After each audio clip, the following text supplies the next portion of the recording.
अगर मैं आपसे पूछूं कि सामूहिक जो स्वीकार होता है उसका क्या रास्ता होता है? जैसे आजकल सावन चल रहा है, कांवड़ यात्रा निकलती है, तो उसमें आजकल कांवड़ यात्रा जो लोग लेके जा रहे हैं वो अलग उपद्रव किए हुए हैं, तोड़ फोड़ दंगा फसाद। और दूसरे धर्म के जो लोग हैं वो लोग अपने दुकान पे नाम लिखें, किस धर्म से हैं अपना नाम बताएं, उस पर साफ साफ लिखें। और कांवड़ यात्रा के जो लोग हैं वो सनातनी लिखवाने की बात कर रहे हैं।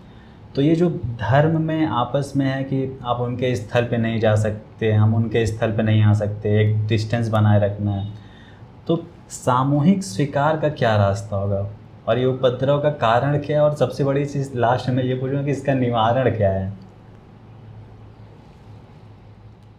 देखिए, सामूहिक स्वीकार्यता जो है, जो एक कलेक्टिव एक्सेप्टेंस है, वो शुरू तो इंडिविजुअल एक्सेप्टेंस से ही होती है। उसकी यात्रा तो व्यक्ति से ही शुरू होगी, और इसके लिए हमको सामाजिक धार्मिक पूरे परिदृश्य को समझना पड़ेगा कि ये सामाजिक धार्मिक परिदृश्य एक्चुअल में है क्या। धर्म एक नितांत व्यक्तिगत मामला व्यक्ति का है और होना चाहिए। जब धर्म प्रदर्शन की वस्तु बनती है तो धर्म वल्गर हो जाता है, अश्लील हो जाता है। चाहे उसमें हज यात्रा हो, चाहे कांवड़ यात्रा हो, चाहे कोई भी इस तरह की प्रदर्शन वाली चीज़ें हों, वो वल्गर हो जाती हैं। क्यों उनको प्रदर्शित करना है?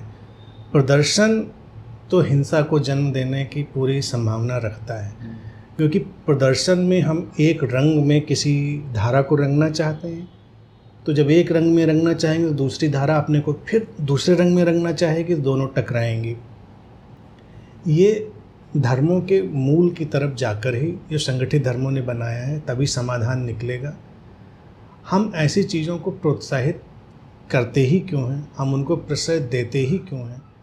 सरकारें उस पर सब्सिडी देती हैं, सरकारें सहायता देती हैं, क्यों करती हैं?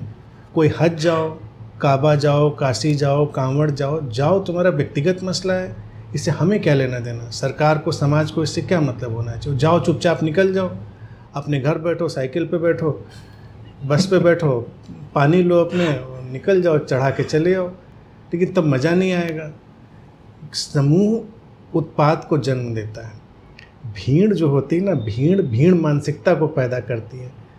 हज जा रहे हैं तो ये पूरा तमाशा लगा क्यों जाते हो? चुपचाप चले जाओ ना, करके चले आओ, किसी को पता भी ना चले कि भाई आप ऐसा किए। प्रार्थना ऐसी होनी चाहिए कि हमने की और किसी को पता भी नहीं चली।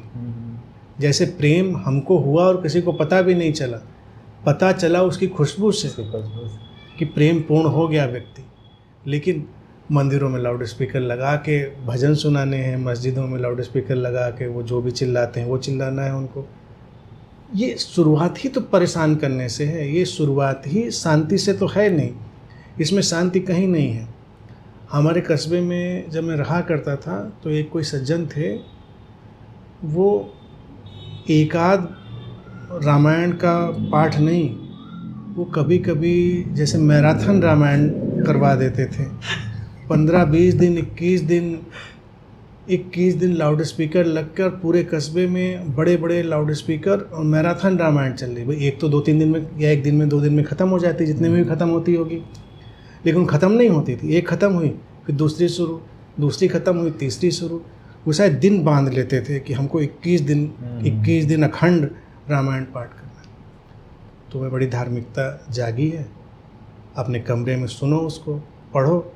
पूरे कस्बे को काहे सुना रहे हो? कस्बे को तो नहीं सुनना। किसी को पढ़ाई करनी है, कोई बीमार है, कुछ भी, बहुत सारी चीज़ें हो सकती हैं। तो धार्मिकता का प्रदर्शन धर्म है ही नहीं। जिस दिन पब्लिक को ये समझ में आ जाएगा कि धार्मिकता का प्रदर्शन धर्म है ही नहीं, वो वल्गैरिटी है, बात ख़त्म हो जाएगी। फिर ये विद्वेष और ये जो असहिष्णुता है वो नहीं रह जाएगी। फिर हम सहिष्णु हो पाएंगे, दूसरों को देख पाएंगे, उनके धार्मिक जो चीज़ें हैं उनका सम्मान कर पाएंगे।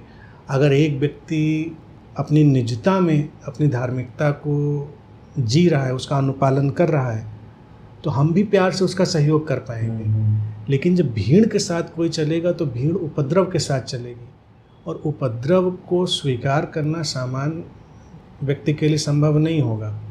उसके साथ फिर दूसरी भीड़ तैयार होगी, फिर एक डोमिनेशन डोमिनेशन, ये भीड़ तंत्र शुरू होंगे, ये आर्मी बन जाएंगी, सेनाएं बनेंगी। लेकिन सब चाहते हैं कि सेनाएं बने, संगठित धर्म राजनेता चाहते हैं कि ऐसा बने, लोग लड़ें मरें, उनको इससे कोई फ़र्क नहीं पड़ता, वो चाहते ही नहीं, इसीलिए वो इनको प्रश्रय देते हैं। नहीं तो जो किसी भी धर्म का नेता हो, राजनीति का नेता हो, एक बार आकर अपनी बात गंभीरता से कह दे कि अपने अपने धर्म का पालन करिए, उसमें किसी को समस्या कहाँ पर होने वाली है, कोई समस्या नहीं, ख़त्म।